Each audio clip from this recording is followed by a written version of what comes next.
నమస్తే అందరికీ welcome back to my channel. ఈ వీడియోలో అందరూ అడుగుతున్నట్టు ఒక అవుట్ఫిట్ ఫ్రమ్ స్క్రాచ్ సింపుల్గా ఈజీగా చేసుకున్న అవుట్ఫిట్ ఫ్రమ్ స్క్రాచ్ చూపిస్తాను. ఆల్రెడీ నేను చేసేసిందే, బట్ ఇప్పుడు సంక్రాంతి వస్తుంది కదా, మనకి యూజ్ అవుతుంది. మనం యూజ్ చేయలేని ఇలాంటి చీరలు అవి ఏమైనా ఉంటే వాటి నుంచి కూడా మనం ఇంకా కొత్త లంగావని తయారు చేసుకోవచ్చు అని ఒక చిన్న ఐడియా అందరికీ షేర్ చేద్దామని ఈ వీడియో. సో ఫస్ట్లీ నేను చేసుకున్న హాఫ్ సారీ చూపిస్తాను. ఇది నేను చేయించుకున్న హాఫ్ సారీ. ఇది అవుట్ఫిట్ ఫ్రమ్ స్క్రాచ్ నుంచి, అంటే చీరలో ఉన్న బార్డర్ని తీసి ఇలా రిచ్గా ఈ లంగావడి చేయించుకున్నాను. సో ఏ చీర అన్నది కూడా నేను చూపిస్తాను. అండ్ ఈ చీరకి ఇలా చిల్లీ రెడ్తో బార్డర్ వచ్చింది. శారీ అంతా కూడా ఇలా ఉంటుంది అనమాట. నేను పక్కన వీడియో కూడా పెడతాను, ఆల్రెడీ వీడియో చేశాను ఈ శారీ కట్టుకుని, ఆ వీడియో కూడా పెడతా. బట్ ఈ శారీ నాకు అంత నచ్చలేదు, అంటే వేసుకుంటే బుట్టలాగా వచ్చేద్దేమో మరీ ఎక్కువ అని అనుకున్నా. అండ్ ఈ గోల్డ్ కూడా ఇలా మెరిస్తే నాకు అంత నచ్చదు. సో నేను అనుకున్నా ఈ పైది వదిలేసి ఫస్ట్ కింద బార్డర్తో ఏదైనా స్టిచ్చింగ్ చేయించుకుందాం, బార్డర్ పనికొస్తుంది కదా అని ఈ బార్డర్ తీయించేసాను. ఈ శారీ దీని లింక్ మీషోలో కూడా ఉంది, నియర్లీ 500 or 600కు ఉంది ఈ శారీ మీషోలో. నేను అది కూడా లింక్ కానీ కోడ్ కానీ డిస్క్రిప్షన్లో పెడతాను. శారీ అయితే మొత్తం ఇలానే ఉంటుంది చూడడానికి, సింపుల్గా అంత బాగోదు. వీడియోలో బాగానే కనిపిస్తుంది కానీ బయట అంత లుక్ ఉండదేమో అనిపించింది నాకు మొత్తం ఇలానే ఉంటే. సో అండ్ నా దగ్గర అన్ని రెడ్ ఆరెంజ్ ఈ కాంబినేషన్స్ ఎక్కువ ఉన్నాయి. దీనికి ఏదైనా చిన్న డిఫరెన్స్ టచ్ ఇద్దామని చెప్పి ఫస్ట్ ఈ కింద బార్డర్, ఇది పై బార్డర్ అనమాట శారీకి ఉన్నది, ఇది పై బార్డర్. బార్డర్ అయితే చాలా రిచ్గా ఉంది, బట్ శారీ వైజ్ అంత రిచ్గా లేదని చెప్పి ఫస్ట్ నేను ఇది పై బార్డర్, దీనికి కింద బార్డర్ కొంచెం పెద్దది వచ్చింది, అది తీయించేసాను. బార్డర్ పైన ఇలా వర్క్ కూడా వస్తుంది, నేను పక్కన వీడియో పెడతాను కాబట్టి మీకు కొంచెం క్లియర్గా అర్థమవుతుంది. సో దీని కింద బార్డర్ కట్ చేసి దీన్ని ఓన్లీ బార్డర్ ఒకటే యూజ్ చేశాను. ఇప్పటికైతే ఈ చీరలో ఓన్లీ బార్డర్ అయితే యూజ్ చేశాను, ఇంకా పై బార్డర్ కూడా అలానే ఉంది. సో నేనేమనుకుంటున్నాను అంటే నెక్స్ట్ ఈ పై బార్డర్ పీకేసి దీన్ని ఇంకో డ్రెస్లా కన్వర్ట్ చేసుకుందాం. ఈ మధ్యలోది ఇంకేదైనా డ్రెస్సెస్ లాగా ఏదైనా కుట్టించుకోవచ్చు, బట్ ఆలోచిస్తున్నాను ఇంకా. సో ఇంక కింద బార్డర్ తీసాను కాబట్టి ఈ కింద బార్డర్తో నేను ఈ కింద బార్డర్ అయితే చూడడానికి ఇలా ఉంటుంది. బార్డర్ చాలా రిచ్గా ఉంటుంది, బట్ శారీ అంత లుక్ ఉండదు కట్టుకుంటే. సో శారీగాను అంత లుక్ లేదు, ఇంకా హాఫ్ శారీగా కన్వర్ట్ చేసేద్దాం లంగావని ఇలా బాగుంటుందని ఇలా కన్వర్ట్ చేసుకున్నాను. ఫస్ట్ కింద బార్డర్ వాడాను, ఇప్పుడు దానిపైన పై బార్డర్తో ఇంకేదైనా డ్రెస్ చేయించుకుంటాను, అది కూడా నెక్స్ట్ వీడియోలో పెడతా. ఫస్ట్ కింద బార్డర్కి హాఫ్ పట్టు క్లాత్ ఉంటుంది కదా, అది నేను పక్కన వీడియో పెడతాను. ఇలా హాఫ్ పట్టుని ఒక నియర్లీ 5 మీటర్స్ ఎంతో తీసుకున్నాను. 5 మీటర్లు హాఫ్ పట్టు నాకు మీటర్ 60 to 80 రూపీస్ ఎంతో పడ్డది. అలా మొత్తం 5 మీటర్స్ తీసుకున్నాను. స్కర్ట్కి ఇంకా బ్లౌజ్కి రెండింటికి కలిపి నేను 5 మీటర్స్ తీసుకున్నా. ఇది ప్యూర్ మొత్తం హాఫ్ పట్టే. ఇందులో దానికి కింద ఈ బార్డర్ అటాచ్ చేయించుకున్నాను. ఇందాక శారీలో ఏదైతే తీసానో ఆ బార్డర్ తీసి ఇక్కడ అటాచ్ చేయించుకున్నాను అంతే. నేను నార్మల్ కుర్చీని లంగాయే కుట్టించుకున్నాను, లంగా అని అనుకోలేదు, వేరే టైప్ ఏదైనా కుట్టించుకుందాం అనుకున్నాను కానీ కొంచెం ట్రెడిషనల్గా ఉంటుంది కుర్చీ లంగా అయితే అని చెప్పి ఇది తీసుకున్నాను. ఫస్ట్లీ రెడ్కి డార్క్ బ్లూ కాంబినేషన్ కానీ పర్పుల్ లాగా ఏదైనా వెళ్దాం అనుకున్నాను. నేను పర్పుల్ తీసుకుందామని అనుకున్నాను కానీ లాస్ట్కి నాకు డైరీ మిల్క్ చాక్లెట్ కవర్ ఉంటుంది కదా, ఆ కలర్ దొరికింది. కలర్ కాంబినేషన్ బాగా సెట్ అయ్యింది, పర్పుల్ కన్నా ఇదే బాగుంది అని చెప్పి ఇంక ఇది ఫిక్స్ అయ్యాను. ఇందులో చాలా కలర్స్ అనుకున్నాను. ఫస్ట్లీ నేను డార్క్ బ్లూ, ఇంకా ఇది రెడ్ కదా, దీనికి లైట్ పింక్ ట్రై చేద్దాం, కలర్ బాగుంటుందేమో అనిపించింది కానీ లాస్ట్కి ఈ కలర్ దొరికింది నాకు. కుట్టక ముందు ఇంత బాగా వస్తుందేమో అన్న ఒపీనియన్ లేదు, అంటే కలర్ రెండు డార్క్ అయిపోయేమో అనిపించింది, బట్ కుట్టాక చాలా రిచ్గా ఉంటుంది. ఇది నేను క్లియర్గా చూపించట్లేదు మీకు. కుర్చీలో పెట్టి కుట్టించుకున్నాను, నారో కట్ ఏం పెట్టించుకోలేదు. ఇలా ఉంటే బుట్టలా వస్తుంది.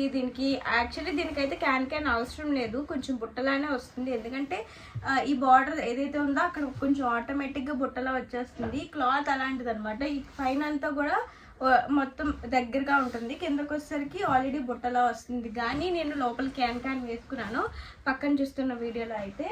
సో ఇది మొత్తం 5 మీటర్స్ హాఫ్ పట్టు. ఓకే, లంగాకి నాకు 5 మీటర్స్ పట్టింది. మొత్తం కొంచెం గేర్ ఎక్కువ కావాలనుకుంటే అన్ని మీటర్స్ పెట్టుకోవాలి, మనకి ఎంత ఫ్లేర్ కావాలనుకుంటే అన్ని మీటర్స్ పెట్టుకోవాలి. సో నాకు అంత ఎక్కువ అవసరం లేదు అనిపించింది, దీనికి. సో నేను 5 మీటర్స్ ఏమో ఈ లంగాకి పెట్టించుకున్నాను, 1 మీటర్ బ్లౌజ్కి తీసుకున్నాను. సో ఇది మొత్తం ఈ లంగా అంతా కూడా 5 మీటర్స్. నార్మల్ కుర్చీల లంగా ఇది, పెద్ద నేను నారో కట్స్ అవి ఇవి ఏం చెప్పలేదు, నార్మల్ కుర్చీల లంగా పెట్టమని చెప్పాను. కిందనే బార్డర్ అటాచ్ చేసేమన్నాను అదే కుర్చీలకి. ఈ బార్డర్ ఇంతే, మళ్ళీ ఇంకేమీ నేను ఎక్స్ట్రా కలపలేదు. ఫస్ట్లీ నేను ఏమనుకున్నానంటే ఈ బార్డర్కి ఇంకా ఈ శారీలో మిగిలిన బార్డర్ కూడా కలిపేద్దాం, ఇంకా కొంచెం పెద్ద బార్డర్ అవుతుంది కదా అనిపించింది. కానీ ఈ లంగాకి ఈ మాత్రం సైజు సరిపోయింది, ఇంకా కొంచెం పెడితే హెవీ అయిపోతుందేమో, అంత లుక్ రాదేమో, బట్ ఇలా సరిపోయింది అనమాట. ఈ చిన్న బార్డర్ మీడియం సైజ్ బార్డర్, దీనిపైన అంతా ప్లెయిన్. ఇది ఇంకా నలిగిపోయింది ఇప్పుడు జస్ట్ వీడియో చేశాను కాబట్టి.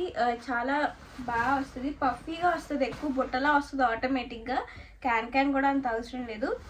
సో నాకు ఫైనల్గా కలర్ కాంబినేషన్ కూడా బాగా సెట్ అయ్యింది. ఈ పర్పుల్ మీదకి ఈ రెడ్, ఇది చిల్లీ రెడ్, వీడియోలో ఏ కలర్ అయితే కనిపిస్తున్నాయో రెండు కూడా అదే కలర్ ఉంటాయి బయట.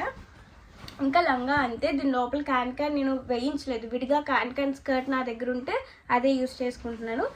సో ప్రతిదానికి క్యాన్ పెట్టించుకుంటే డబ్బులు ఎక్కువ అయిపోతాయి, సో అలా వేస్ట్ అవ్వకుండా నేను ఒక క్యాన్ ఆల్రెడీ స్టిచ్ చేయించేసుకున్నా, అదే వేసుకుంటా. నాకు మెటీరియల్కి అలాగా 360 అలా అయ్యింది, అంటే మొత్తం 6 మీటర్స్ తీసుకున్నాను కదా, ఇది దీనికి 5 మీటర్స్, దీనికి 1 మీటర్ కలిపి అలా నాకు 360 రూపీస్ అయ్యింది, ఓన్లీ ఈ హాఫ్ పట్టు క్లాత్ తీసుకోవడానికి. ఈ బార్డర్ ఎలాగో నా పాత శారీలోది కాబట్టి బార్డర్ డబ్బులు మిగిలాయి. సో ఓన్లీ 360 రూపాయలకి నేను ఈ మెటీరియల్ తీసాను. దీని లోపల లైనింగ్ ఏం తీయలేదు, ఎందుకంటే ఇది కొంచెం డార్క్ కలరే కాబట్టి నా క్యాన్ స్కర్ట్ ఏం కనిపించదు అంతగా. సో అందుకే నేను డైరెక్ట్ క్యాన్ స్కర్ట్, దానిపైన ఈ స్కర్ట్ వేసేసుకున్నాను.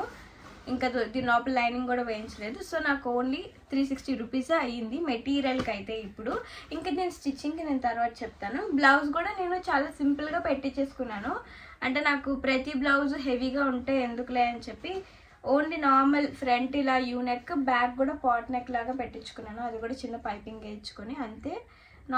నార్మల్ నెక్స్ రెండు కూడా ఫ్రంట్ అండ్ బ్యాక్. చేతులకి బార్డర్ ఏదైతే ఉందో అది వేయమన్నాను.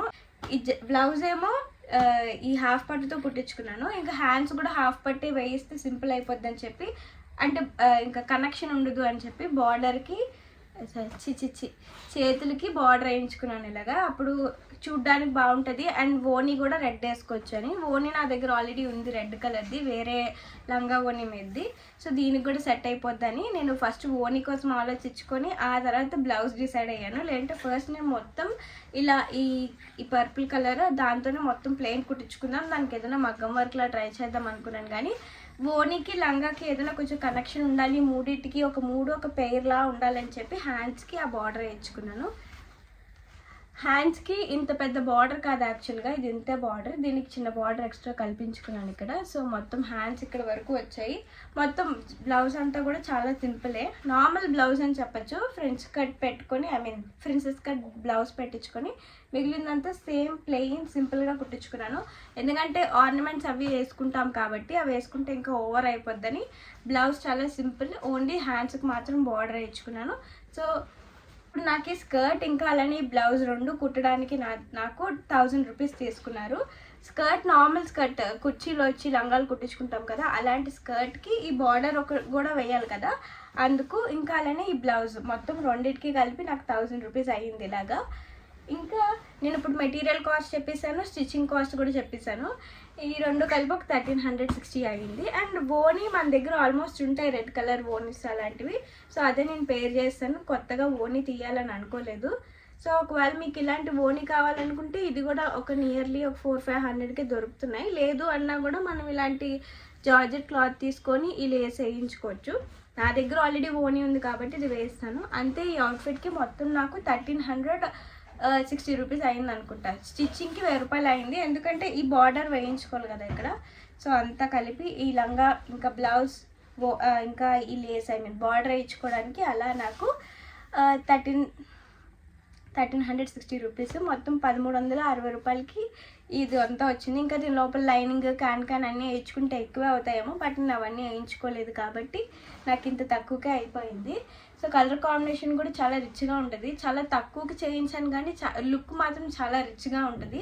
సో ట్రై చేయండి, మీ దగ్గర కూడా ఇలాంటి వేస్ట్ సారీస్ కానీ లేదంటే నచ్చలేనివి పాతవి ఉండే శారీస్తో ఇలా కూడా చేసుకోవచ్చు. అండ్ మొత్తానికి ఇదైతే చేశాను కదా, ఇంకా ఈ మిగిలిపోయిన శారీతో బార్డర్ అయితే పైది ఉంది. దీంతో డ్రెస్ చేయించుకుందాం అనుకుంటున్నాను. డ్రెస్ చేయించుకోవాలో ఆర్ హాఫ్ శారీ చేయించుకోవాలో నాకు కామెంట్ చేయండి. ఇంకా ఈ చిల్లీ రెడ్కి ఇంకే కలర్ కాంబినేషన్ బాగుంటుందో నాకు చెప్పండి. నేనైతే ఫస్ట్ ఇది ఇది పర్పుల్ ఆర్ డార్క్ బ్లూ ఏదో సరిగా తెలియట్లేదు కలర్ నాకు కూడా. Dairy Milk chocolate cover colour ఉంటుంది కదా, ఆ కలర్. దీనికి బ్లాక్ చేయిద్దాం అనుకుంటున్నాను. బ్లాక్ బాగుంటుందో ఆర్ ఇంకేదైనా కలర్ బాగుంటుందో అని కూడా నాకు కామెంట్ చేయండి. సో మొత్తానికైతే ఈ అవుట్ఫిట్ ఫ్రమ్ స్క్రాచ్ ఇదే. ఈ మొత్తం ఎంటైర్ హాఫ్ శారీ నాకు జస్ట్ 1360 రూపాయలకి అయిపోయింది. సో ఇంకా ఇలాంటి వీడియోస్ ఇంకేమైనా కావాలన్నా కూడా కామెంట్ చేయండి.